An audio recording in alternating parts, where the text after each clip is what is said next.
I'm a media composer, which means I write music for film, TV and games.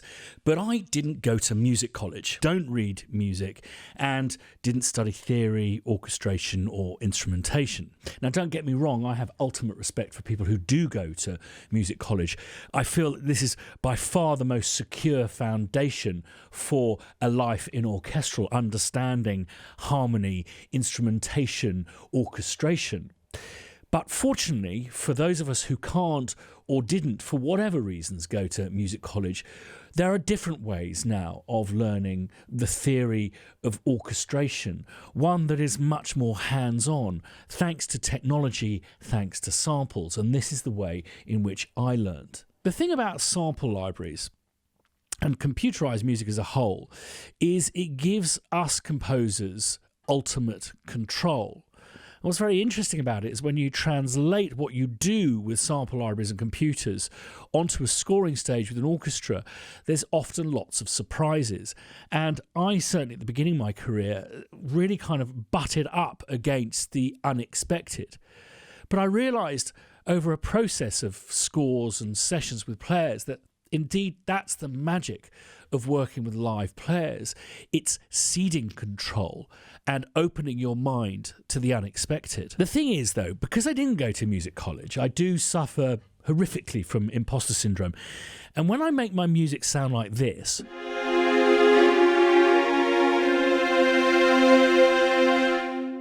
well, it just sounds a little bit too posh. You may have heard of Victoria Beckham, but you may not be aware that in the UK she's also known as Posh Spice.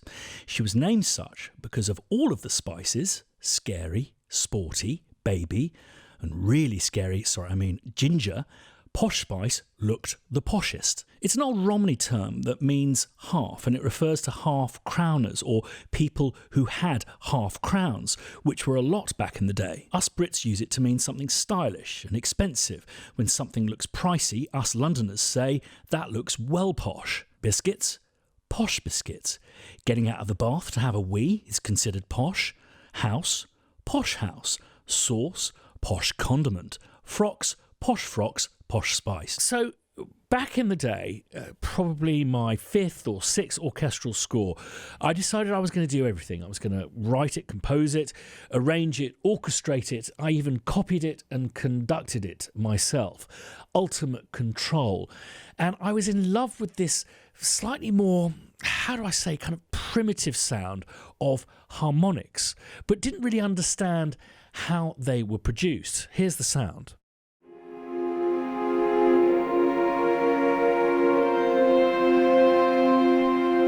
At the end of this big session at Air Studios, the first violinist, the leader of the orchestra, approached me and said, listen, it sounds to me like you should investigate a style of playing called Sultasto. The thing about stringed instruments is, well, one, there's a multitude of different ways in which you can create and alter the sound.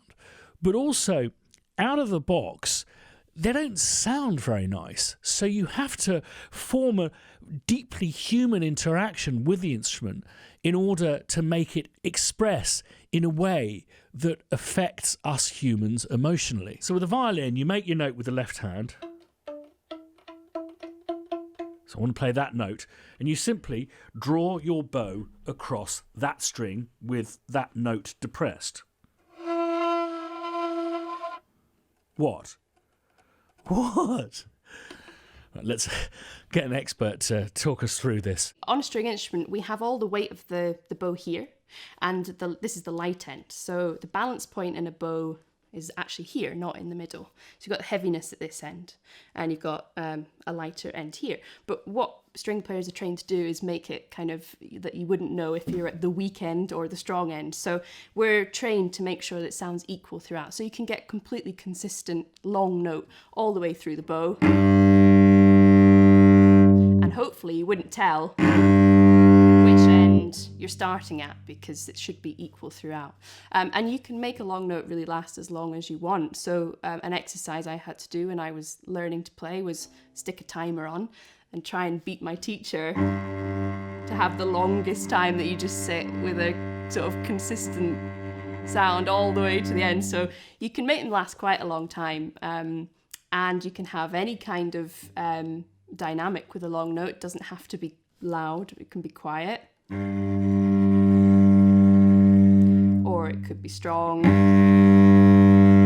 Now, the first way in which a player may interpret, say, a single note that you give them is to employ a degree of vibrato.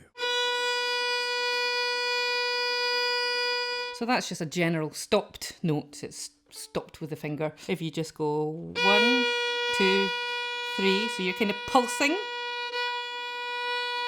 back and forward. You can see the wrist moving. 1, 2, 3, 4. And then faster. 1, 2, 3, 4, 1, 2, 3, 4. If you hear the sort of oscillations.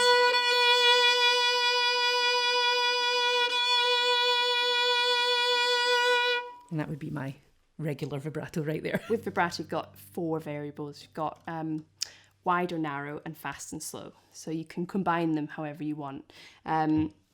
So if I do slow and wide to start with, and then if I do fast and wide, that sounds like this. And fast and wide often gives you a really kind of intense sound. But you can narrow the kind of oscillation that you've got with your finger. So if I do a narrower sound, but fast, get that kind of effect. Or if I do slow and narrow, which doesn't happen that often, give you something like that. But a kind of general vibrato that most people would play with is somewhere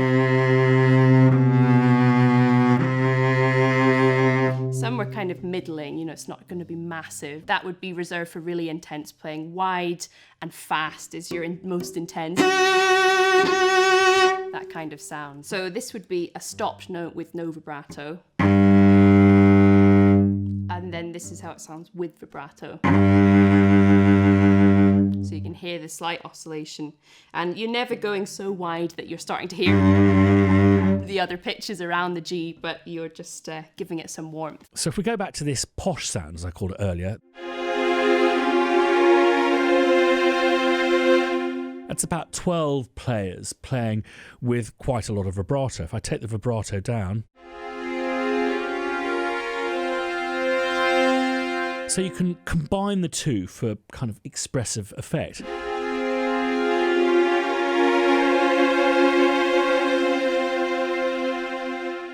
But you'll also see I'm using different controls for dynamics. And dynamics can be achieved on a violin in a couple of different ways, I believe. The pressure of the bow, how hard you're pressing down on the string, and the speed.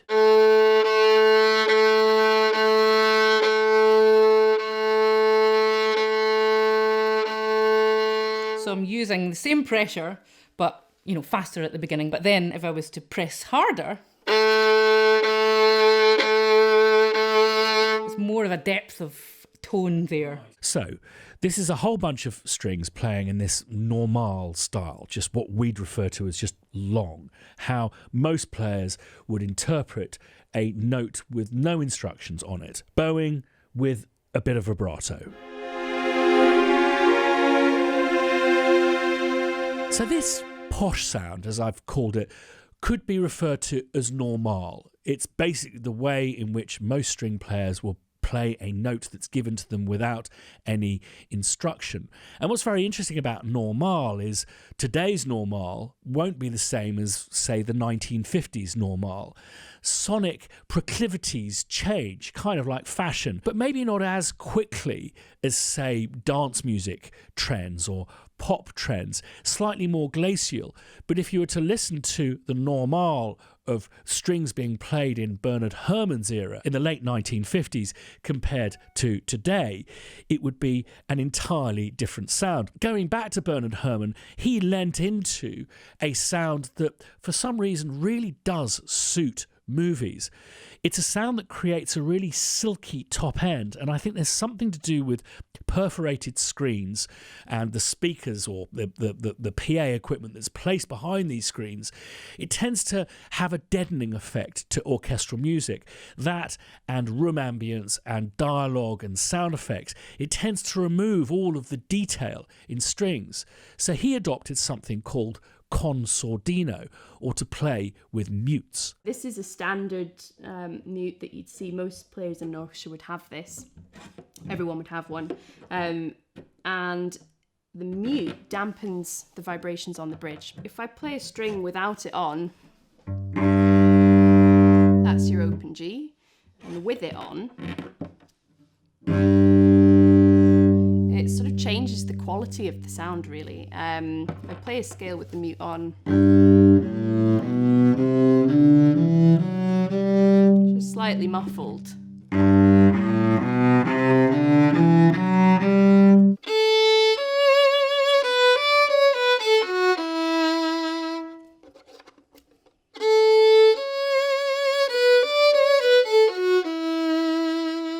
It's a muted sound, it's warmer, it's more enclosed. And here's what 12 players playing with their mutes on, consordino, sounds like.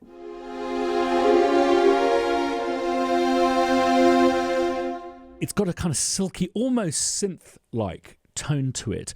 And with larger bands, say with, 60 string players, it has this amazing silky quality. And if you want to check out great uses of consordino, Thomas Newman almost kind of universally uses consordino. His score for Finding Nemo is a great example of this soft, beautiful sound. But also for smaller bands, something like Arvo Päert's Fratras, it lends to very broad kind of voicing, spreading of the note.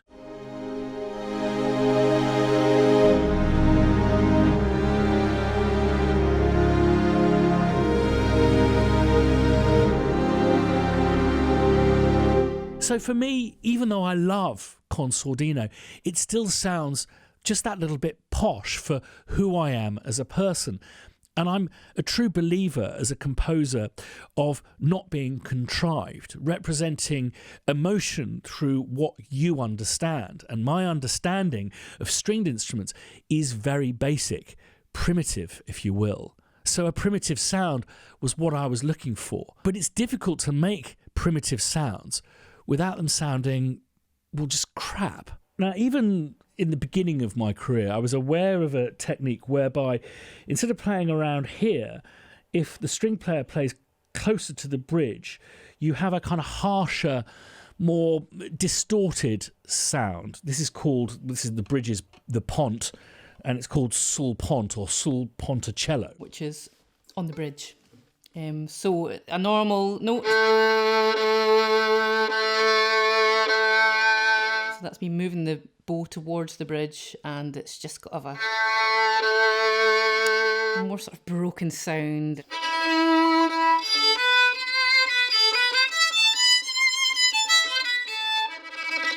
It's particularly effective when you do Tremolondo and Sul Pont. So if I play in the normal part of the instrument, which is between the end of the fingerboard and the bridge, we'd play somewhere around the middle there, because that's your kind of comfiest, easiest, good sound.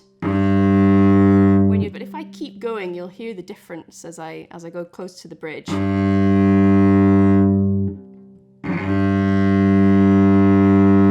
the bigger sound there, stronger sound. You can hear that resistance from the string now. And this is the effect people want when they ask for Sul Pont. And here's what 12 players sound like playing Sul Pont.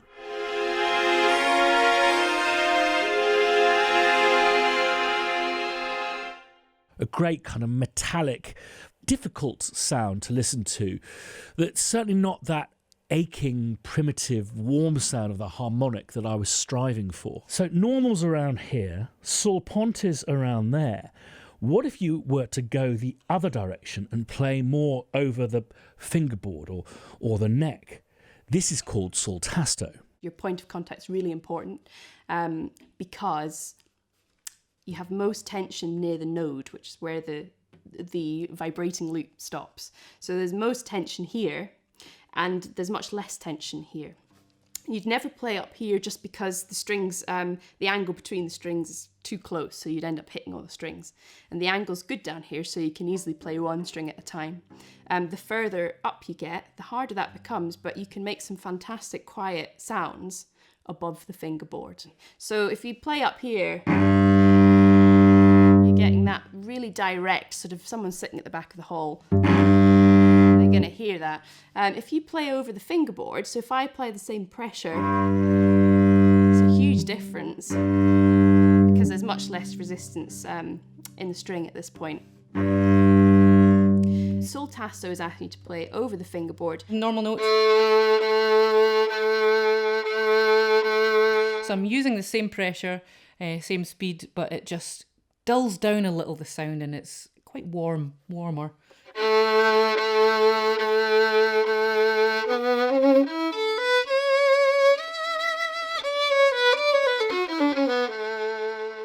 This was such a beautifully aching, emotional sound that was also primitive and honest. And it was getting closer to that wonderful harmonic sound that I'd fallen in love with, but is so difficult to play.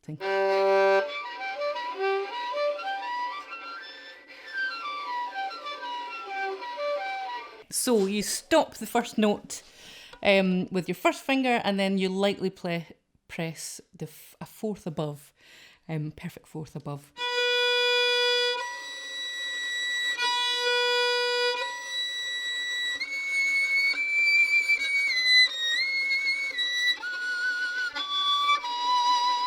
So if I saw this on a page, I'd see the stop G and then a little diamond head a fourth higher. For the cello, we often use the thumb to press that fundamental down so that we can reach the fourth, which gives us 2 octaves higher than the written note. The fundamental is pressed, but the fourth is only touched. So that's like if you're playing a natural harmonic, just touch the string. So one of the major problems with composing with harmonics, other than it being difficult to play, is it produces a note that's 2 octaves above the one that you're playing, which basically means you don't get the full range of the orchestra. So we've got cellos playing the harmonics here, and a beautiful sound. But that's about as low as they can go. If I wanted to create that harmonic sound across the entire range of the orchestra, the pitch range of the orchestra, I would have to seek a different route. So a few months after doing this film score where I was introduced to Sultasto, I was doing a short film and I was actually recording a quartet in my flat in Soho. It was a very noisy affair with an amazing quartet called Seonaid. And because I was kind of more pally with them, I dared to try workshopping this sound. And I simply turned to them and I said, is there any way of taking this Sultasto style of playing, but making it warmer, more harmonic-like in sound? And Hannah Dawson said, well, have you ever tried Flautando? If I start to use more bow, you start to get that kind of airy, fluty sound.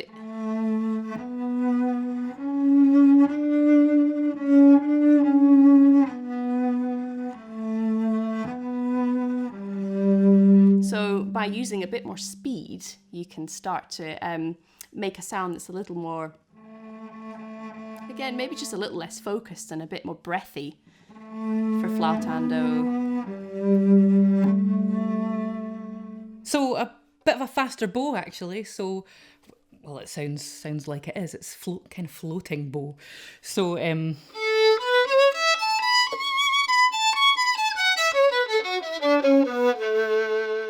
Stringed instruments are by and large monophonic, like a single oscillator, and there's different things you can do with an oscillator to manipulate the sound.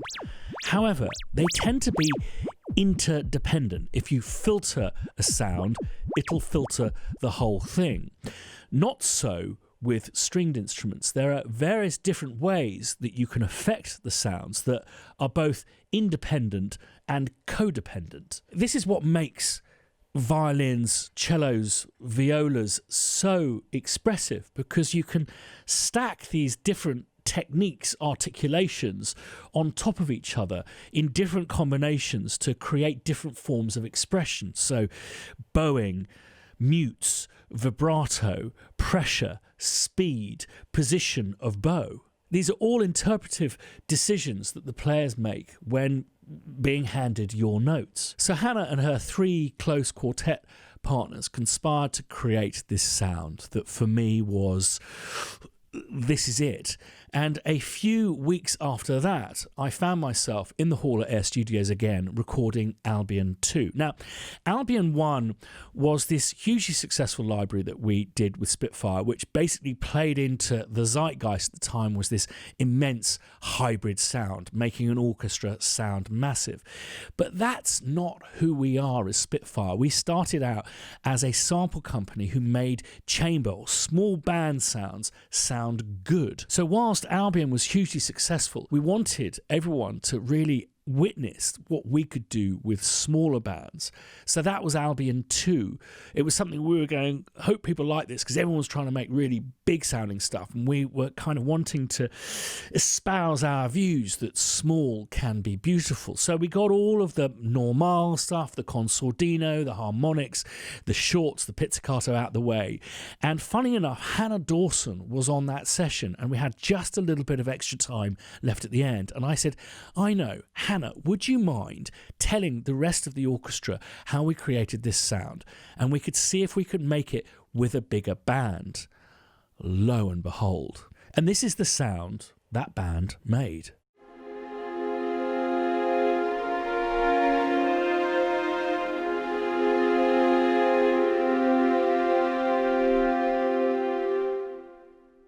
And the Flautando within Albion 2, log ear, became certainly my go-to compositional pad for many years to come.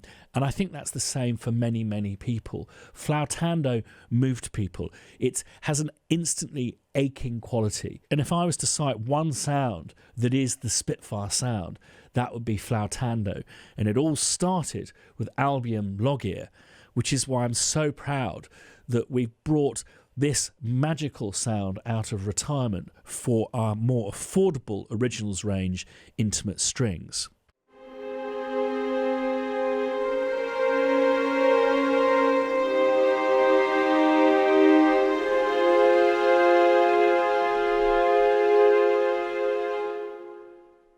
And because it isn't a harmonic effect, you get the full sweep of the keyboard all the way down to the basses.